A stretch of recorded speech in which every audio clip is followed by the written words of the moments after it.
Okay, ladies, I'm gonna tell you something that the rest of the world won't. You don't need to have a hoe face. I got a DM from a girl that's kind of like my age, and she asked me if I thought that that was like a necessary part of life. All her friends are telling her like, this is the time of your life to like sleep around, be promiscuous, not get emotionally attached to guys, just like hop around from one guy to the next. And she's like, do I need to do this? My opinion is no. Nobody needs to do that. In fact, I think there are a lot of downsides to the whole hookup culture in general, and this idea that before you can settle down, you need to like go crazy. And I think it's really ironic that the like postmodern feminist movement right now kind of seems to be pushing this idea of like, you know, women should be promiscuous and like, cause it, you know, makes them feel more like equal to men. I don't think that that's true. I think that hookup culture, according to the studies that I've looked at, harms women, and it doesn't fulfill what women really want. It fulfills what toxic, like non-committing men want, but for women, it usually doesn't do much. Regarding hookups, men and women were both asked the same kind of questions, and the reason for hookup regret for women was that they felt used a lot of times, and they kind of regretted that. And for men, their biggest regret was that the woman they were with wasn't attractive enough. How is this empowering for women to tell them to just go like sleep with these kind of guys? Like that's not empowerment, honey. You don't need to do that. Opa, calma aí, bonita, não fecha o vídeo porque ainda temos a parte 2, tá? Ainda vamos continuar aqui porque tem mais coisa que ela tá dizendo que vale a pena a gente conversar a respeito, tá? Vamos começar aqui, rapaziada, a falar dessa questão toda, dessa busca desenfreada porque a gente vê nesses grupos aí por liberdade, né? O que seria essa liberdade, cara? Vamos voltar um pouco aqui no tempo e discutir algumas questões. Primeiro, existe essa compreensão de que o homem, ele é livre, empoderado, porque ele pode fazer quase que qualquer coisa sem julgamento social. A gente sabe que quando essas garotas falam isso, basicamente elas estão dizendo que o homem pode ser promíscuo, ele pode meter o louco sem julgamento social. A sociedade não liga se o homem for promíscuo, se ele for degenerado, tá? Então quando a gente ouve essas letras de funk, quando a gente ouve essas musas pop, figuras aí da internet, julgando essa questão do homem ser livre e que as mulheres também têm direito de ser livres, basicamente o que elas estão querendo dizer é o seguinte: nós também queremos direito à promiscuidade. Basicamente, isso é liberdade se equaliza a promiscuidade. O que basicamente, né, a gente já cansou de falar que esse empoderamento todo é uma busca desenfreada por copiar simplesmente o pior lado do pior tipo de homem, porque convenhamos, não é todo homem que é promíscuo. Até porque, mesmo que se o homem, de modo geral, quisesse ser promíscuo, a maioria simplesmente não conseguiria, porque para o homem ser promíscuo e ter abundância de mulheres, ele tem que ter algum diferencial que o destaque dos demais. Enquanto que para uma garota conseguir esse status maravilhoso de promiscuidade, ela só precisa sinalizar que ela está para jogo, como dizem por aí.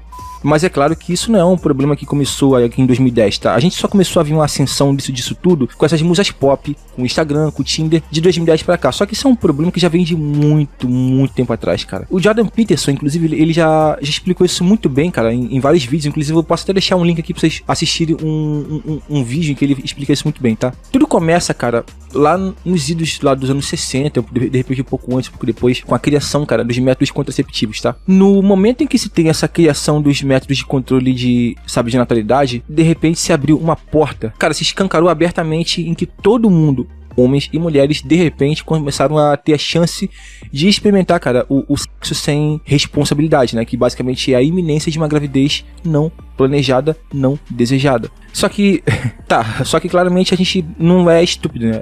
De repente o que? Todo mundo vai começar a ser promíscuo, vai jogar como libertinagem, vai ser total e ninguém vai falar nada. A sociedade simplesmente vai observar geral sendo promíscuo, não vai falar nada. Óbvio que não, óbvio que não, cara. A sociedade, cara, ainda mais ao decorrer dos anos 60, 70, 80, nessas épocas, a sociedade ela sempre foi assim meio, aqui no Brasil, né, conservadora de goela, né? As pessoas sempre tinham essa máscara do conservadorismo, né, de preservar a família. A gente sabe que tudo isso era muito mentira, parte dos panos. A sociedade sempre foi muito escrota. Só que necessariamente a sociedade não ia levar isso de boa, sobretudo no que diz respeito às mulheres. E é aí que entra o ponto alto. Porque se de uma hora para outra, né, a gente via a primeira onda do feminismo com a questão do sufrágio, direito ao voto, de repente, cara, conforme o movimento ele foi ali caminhando e se desenvolvendo, obviamente que com essa questão da criação dos métodos contraceptivos, ia sim chegar num ponto em que as mulheres iriam querer equiparação até no direito à liberdade sexual. Isso aí é clichê. E basicamente o que a gente tá falando aqui é luta própria promiscuidade, tá? Basicamente, nada mais. Só que a gente coloca uma lupa, a gente vê claramente que existe, cara, uma distorção, assim, muito absurda na compreensão dessa questão do empoderamento. Porque enquanto que, em essência, o feminismo ele seria uma luta pelos direitos iguais da mulher, de ter direitos, sabe, basicamente iguais aos homens no campo do trabalho, no campo social. Cara, a gente pensa assim, por que não copiar, por exemplo, a questão, sabe, do direito a ser uma provedora, do direito de ser uma pessoa honrada e trabalhar, copiar os melhores traços do homem, sabe? Sobretudo na questão, por exemplo, de ter liberdade de você ser uma pessoa dona do seu nariz, trabalhar, ter seu próprio dinheiro, cuidar da sua família. Se de repente o seu marido ficar desempregado, você assumir o papel de provedora do lar, coisa que a gente não vê com tanta frequência. Não, a luta se torna basicamente copiar o pior lado do pior tipo de homem. Já existem, sabe, estudos que mostram que as mulheres hoje em dia fumam muito mais, que elas estão bebendo quase tanto ou mais do que os homens, tá? Ainda não passou, ou tem um dado de 2013, se eu não me engano. Não é tão recente, mas isso mostra uma ascensão no comportamento um pouco mais desejado na parte das mulheres. Porque por mais que no passado as pessoas não fossem de fato santas, elas não fossem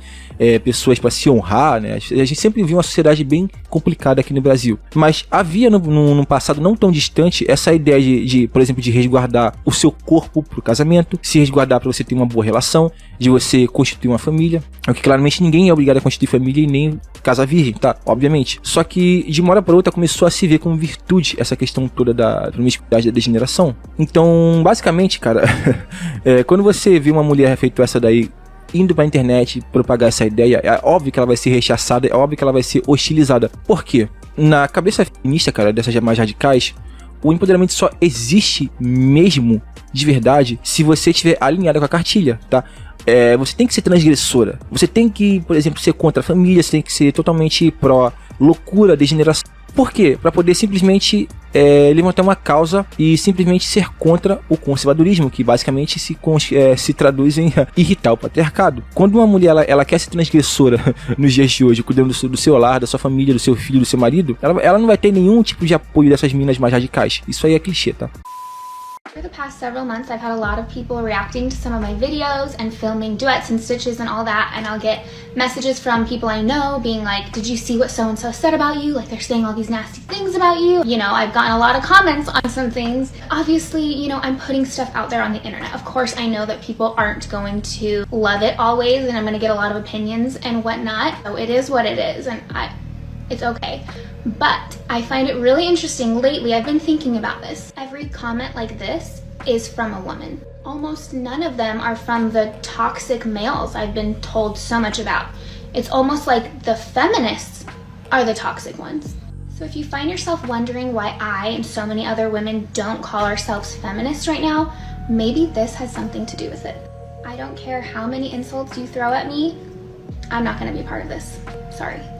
By all means, keep engaging with my videos though, and maybe someday you guys will figure it out. Sim, meus caros, uma mulher cancelada simplesmente por defender a não promiscuidade. Parece piada, mas é verdade. O ponto alto desse vídeo, cara, basicamente, são esses prints que vão correr na tela. Até eu vou colocar alguns dos piores que eu pude ver no vídeo traduzido pra vocês. Cara, e sensacional, cara, quando ela diz o seguinte, que o mais interessante de tudo é que essas falas, esses prints, né, essas ofensas, não vêm de homens, tá? Vêm basicamente de mulheres. E isso tá totalmente em confluência do que a gente disse lá atrás, que basicamente não existe apoio por parte da cartilha feminista mais radical quando uma mulher ela quer ser empoderada, sabe, se empoderando do seu lar. Porque existe essa narrativa de que, não, a mulher ela sempre foi oprimida, ela sempre teve que ficar no lar, cuidando de família e filho. E hoje em dia, para poder romper com esse ciclo do passado de opressão suposta, ela tem que ir pro extremo oposto, que é basicamente o quê? Se degenerar, simplesmente sair por aí copiando o pior lado do pior tipo de homem, tá? Então, cara, é óbvio, mas eu acho que o que mais me deixou, assim, motivado a crer que a coisa teve um bom desfecho, no final das contas, mesmo com todo esse hate que ela sofreu, é que... Olha a frase que ela disse, cara. Eu não ligo para quantos insultos vocês me atiram. Eu não vou ser parte disso, tá? Então, cara, eu espero que cada dia mais e mais garotas se tomem consciência de quão tóxico é esse movimento de empoderamento, de simplesmente sair pegando todo mundo, tá? Cultura da pegação. Isso não tem necessariamente um lado positivo, tá? A gente sabe que há pessoas que simplesmente têm essa fase de loucura, porque elas realmente não têm vocação pra serem esposas, né? E isso também se reflete também em homens também, tá? Tem homens que não servem pra ser maridos, cara. Tem pessoas que simplesmente não servem pra relacionamento de longo prazo. Só que você buscar esse lifestyle como uma forma de simplesmente tentar se opor ao que supostamente foi opressão no passado, só por isso, e você, por exemplo, não pensar que no futuro, de repente, você pode se arrepender porque ele tem uma família. Isso eu falo pras mulheres, porque muitas entram nessa narrativa, quando chega no futuro, por exemplo, já passou a sua fase biológica para ter um filho, você às vezes não tá mais tão interessante para casamento, para o tipo de cara que você adoraria se casar, e aí, faz o quê? Não tem mais o que chorar o leite derramado, meus caros. Então, por mais que esse vídeo aqui provavelmente não vá chegar nas pessoas que eu queria que chegasse e gerasse uma conversa, uma discussão minimamente saudável com essas pessoas, tá aqui, tá? Tá aqui o meu material. Não é uma tentativa de salvar ninguém, de salvar o Ocidente, não. É só uma discussão que eu espero que seja bem saudável. E por falar em saudável, comentem, mas comentem, por favor, com educação, cautela. Vamos elevar sempre o debate pra cima, tá? E é isso, meus caros. Fui.